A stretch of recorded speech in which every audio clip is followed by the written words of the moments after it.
시냅스 뇌질환연구단에서 저는 연구직을 맡고 있고요. 아까도 말씀드렸지만 소기업처럼 여러 가지 팀들이 존재를 하잖아요. 그 팀들과 협업을 해가면서 연구가 순탄하게 진행될 수 있게 하고 있고, 저희 연구단에서 그 시냅스 단백질을 연구하는데 그 단백질마다 팀이 존재하거든요.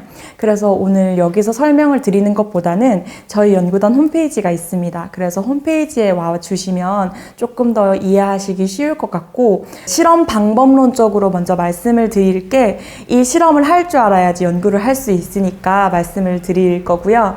보통은 이제 쥐뇌를 써는데, 쥐뇌를 썰었다고 해도 그 안에 있는 세포는 살아있게끔 작업을 하고요. 그 다음에 전극을 가져다 대서 그 세포들, 뇌세포들이 대화하는 그 자극 신호를 전극을 통해서 받아들여서 컴퓨터로 분석을 하는 일을 합니다. 그리고 쥐를 또 기절을 시켜서 마취를 한 다음에 뇌에 바이러스를 주입하기도 하고, 혹은 이제 나사를 두개골에 박기도 해서 뇌에서 발생하는 신호들을 컴퓨터로 다시 처리를 해서 분석을 한 다음에, 아까 말씀드렸던 것처럼 저희는 사실 환자에서 유래한 유전자 변형 쥐를 가지고 있고, 그리고 야생형 쥐를 가지고 있거든요. 그래서 야생형 쥐와 그리고 환자에게서 유래한 유전자가 변이된 쥐의 차이점을 밝히는 것에 입각해서 연구를 진행을 하고 있습니다.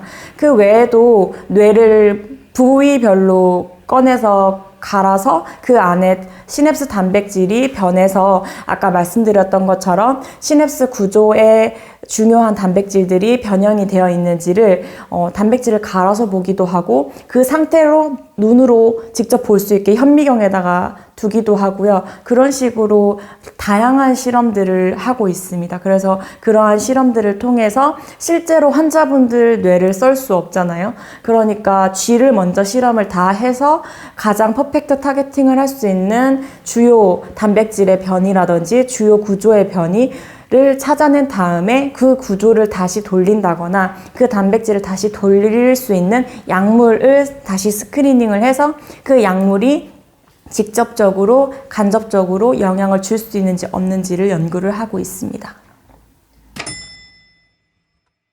자폐증이 사실 남자아이들한테 더 많이 일어나거든요.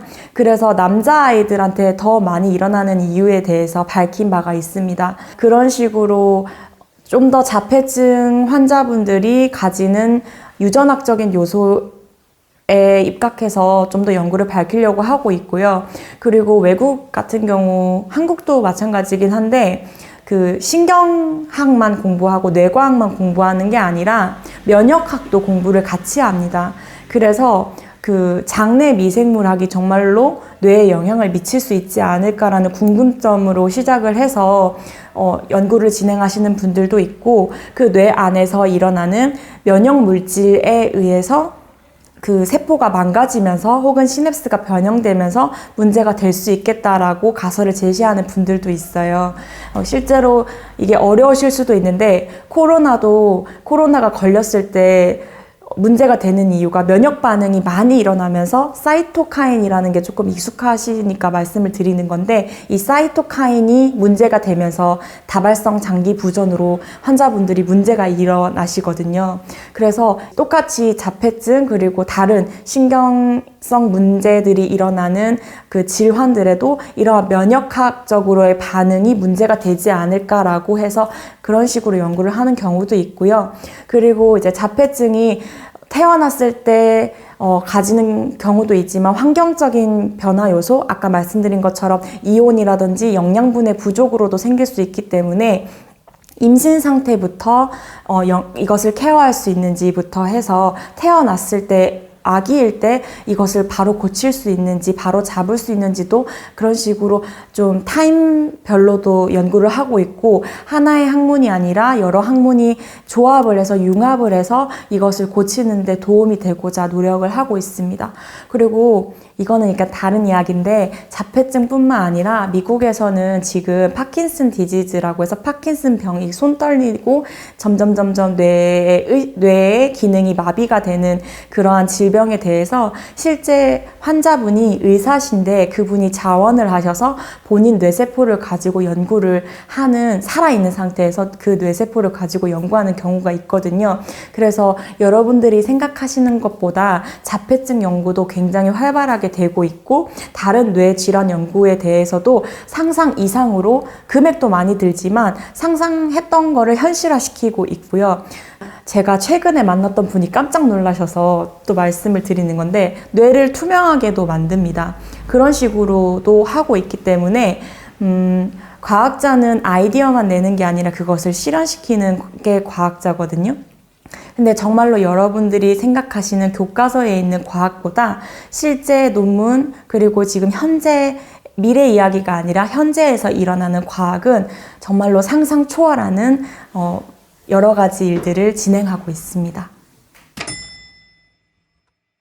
기초과학연구원에서는 아트 인 사이언스라고 해서 대중분들이랑 소통을 하기 위해서 연구원분들이 그 실험하는 중에 일어났던 에피소드를 가지고 그 그림으로도 보여주시고 영상으로도 보여주시거든요. 근데 저도 지금 질문을 하시니까 그런 에피소드를 가지고 얻어진 영상이 있어서 그거를 조금 제가 수정을 해가지고 아트 인 사이언스에다가 게재를 한 적이 있었어요. 매년 저희 연구원에서 진행을 하고 있는 행사인데 좀 많이 참석해 주셨으면 좋겠고요. 내용을 조금 설명을 해드리면, 사람과 쥐를 동일시 시킬 수는 없지만 그 사람한테서 일어나는 행동을 담당하는 뇌 영역과 쥐의 행동이 나타나는 것을 담당하는 뇌 영역이 비슷한 영역이 해마라고 있거든요. 그 해마와 관련해서 연구를 할 때 저희가 이렇게 수조에다가 물을 채우고 그 공간에 대한 지각을 하게 한 다음에 쥐가 탈출섬에 가게 하는 실험을 한 적이 있었어요. 근데 굉장히 좁은 곳에서 실험을 했었거든요. 그때 당시에는 저희가 연구비가 여의치 않았고 그 IBS라는 정책이 없을 당시였는데, 그 당시에는 정말 좁은 곳에서 실험을 해서 쥐가 도망가면 무조건 잡아야 되는데 정말 사람 한 명이 겨우 들어가는 곳에서 실험을 하고 있었어요. 근데 거기서 실험을 하는데 쥐가 너무 똑똑해서 제가 쥐를 물에다가 수조에 넣자마자 헤엄을 일직선으로 쳐서 거기 탈출섬에 간 다음에 그 쥐가 탈출섬을 도약 그 기점으로 해서 그 수조 바깥으로 튀어나간 거예요. 근데 제가 말씀드렸지만 사람 한 명 겨우 들어갈 공간에서 수조에 물은 이만큼 50cm 이상으로 100cm의 지름으로 해서 차 있는 수조가 옆에 있고 쥐가 돌아다니고 있는데 그 물에 젖은 쥐를 막 잡아야 되잖아요. 그리고 그때 당시에는 야행성 쥐를 잡아야 돼서 저희가 새벽에 실험을 했거든요. 그러니까 야밤에 물에 젖은 쥐를 잡으려고 그 장애물을 최대한 안 건드리면서 막 쥐를 잡으러 다녔는데, 그때 좀 힘들기도 했는데 잡으면서 막 저희가 막 웃었거든요. 막 잡았다고. 근데 그게 뭐라고. 근데 힘들긴 했지만 좀 재미있는 기억이라서 좀 말씀드리고 싶고요. 그리고 제가 말씀드렸지만 저희가 쥐를 계속 희생시키는 걸 하고 있잖아요. 그래서 저희도 사람인지라 참 이게 감정적으로 많이 다치거든요. 그래서 감정적으로 다치게 됐을 때 좀 위안이 됐던 게 아까 소개드렸던 책들도 있지만 저희가 학교 차원에서, 기관 차원에서 위령제를 지냅니다. 그래서 정말로 쥐들을 위해서 너희가 희생을 해줘서 우리가 이렇게 실험도 하고 이 실험 연구 결과가 헛되지 않게 해서 환자분들한테 도움이 될 수 있게끔 할 거야, 이런 식으로 좀 약간 마음적으로 자정작용을 하거든요. 그 외에는 사실 제가 이때까지 겪어왔던 아르바이트라든지 외부 생활에 비해서는 실험실에서 있는 일들은 되게 재밌고 사람들이랑도 대화를 하면서 얻어지는 아이디어들이 정말로 재밌거든요. 제가 생각하지 못했던 아이디어를 이 친구가 얘기해주고 또 디스커션을 하다가 보면 저희는 그게 생활화가 되어 있는데, 그런 걸 하다 보면 내가 생각하지 못했던 거를 도출해내게 되고, 그리고 그것을 실험으로 디자인을 해서 다시 실험을 했을 때 그게 정말로 되고, 그렇게 되는 게 정말로 재미있어서 이 일을 하고 있는 것 같습니다. 네. 답은 없는 것 같아요. 왜냐하면 사람마다 다 다양한 성격들을 가지고 있는데 저희 연구단이 거의 한 80명 정도가 학생들, 포스닥 분들이 계시거든요. 그리고 나머지 다른 그 기술팀, 행정팀 이렇게 있는데 일단 학생분들만 말을 드리면 성격이 80명이 다 다르잖아요. 그래서 어떠한 성격이 생명과학이랑 맞아? 라기보다는 생명과학을 할 때 어떻게 하면 조금 더 효율적으로 생명과학을 할 수 있을까라고 대답을 해드리는 게 더 맞는 것 같아요. 그래서 제가 실수했던 거를 좀 말씀을 드리면 제가 학부 때는 학부 차원에 맞게끔 산학 연계를 해서 체험을 해봤다면 대학원에 가서는 직접적으로 제가 실험을 하게 되잖아요.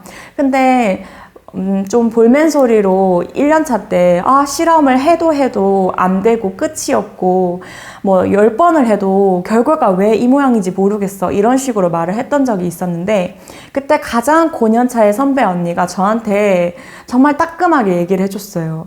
왜 10번을 똑같이 하고 있어? 그건 실험하는 사람이 아니야. 실험은 할 때 하나를 하더라도 아주 사소한 거라도 자세하게 정확하게 처음부터 끝까지 A to G에 대해서 명확하게 모든 걸 기억하고 실험을 한 다음에 실험이 잘못됐을 때 어떠한 실험이 잘못됐는지 용액 하나하나 그 용액이 어떠한 역할을 하는지까지도 모두 숙지를 한 다음에 어느 부분을 바꿔야 될지를 생각한 다음에 다시 두 번째 라운드를 들어가야지 1번부터 10번까지를 똑같이 동일하게 실험하는 건 실험을 한 게 아니야. 돈만 쓴 거야.